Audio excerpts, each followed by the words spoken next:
యథా ప్రకాశయత్యేకః కృత్స్నం లోకమిమం రవిః క్షేత్రం క్షేత్రీ తథా కృత్స్నం ప్రకాశయతి భారత. ఆకాశం సూక్ష్మం అంటే మనకు కనపడదు, సూర్యుడు స్థూలం అంటే మనకు ప్రత్యక్షంగా కనపడుతుంటాడు. కనపడని వాటి గురించి చెబితే మనం నమ్మం కదా, అందుకని కనిపించే సూర్యుడి గురించి ఉదాహరణ ఈ శ్లోకంలో చెబుతున్నాడు పరమాత్మ. సూర్యుడు నిరంతరం వెలుగుతూ తన ప్రకాశంతో లోకాలని వెలిగింపజేస్తున్నాడు. భూమి తిరగడం వల్ల మనకు రాత్రి పగలు ఏర్పడుతున్నాయి. అంటే రాత్రిపూట సూర్యుడు లేడా? సూర్యుడు ఎప్పుడూ వెలుగుతూనే ఉంటాడు. సూర్యుడు బయట ఉండి నిరంతరం ప్రకాశిస్తూ ఈ క్షేత్రాలను ప్రకాశింపజేస్తున్నాడు. అలాగే మన లోపల ఉన్న ఆత్మస్వరూపుడైన పరమాత్మ కూడా మన దేహంలో ఉన్న మనోబుద్ధి ఇంద్రియాలతో చేతనాశక్తిగా ప్రకాశిస్తున్నాడు.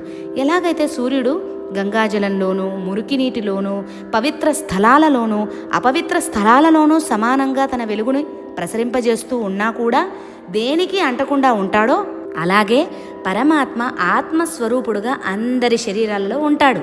సన్మార్గులు, దుర్మార్గులు, జంతువులు, పక్షులు, కదిలేవి, కదలనివి అన్ని జీవరాశులలో ప్రకాశిస్తూ దేనికి అంటుకోడు. సూర్యుడు ఎలాగైతే ఈ లోకంలో జరిగే సమస్త కార్యాలను సాక్షిగా చూస్తున్నాడో, అలాగే మనలో ఉన్న ఆత్మ కూడా మనం చేసే పనులను సాక్షిభూతంగా చూస్తూ ఉంటాడు. కాబట్టి మనకు బయట ఒక సాక్షి, లోపల ఒక సాక్షి, ఇద్దరు సాక్షులు ఉన్నారు. ఎవరూ చూడ్డం లేదని మనం ఏ పని చేసినా ఈ ఇద్దరు చూస్తుంటారండోయ్. కాబట్టి మనందరం ఎవరూ చూడ్డం లేదు కదా అని అడ్డమైన పనులు చేయకుండా చాలా జాగ్రత్తగా ఉండాలి.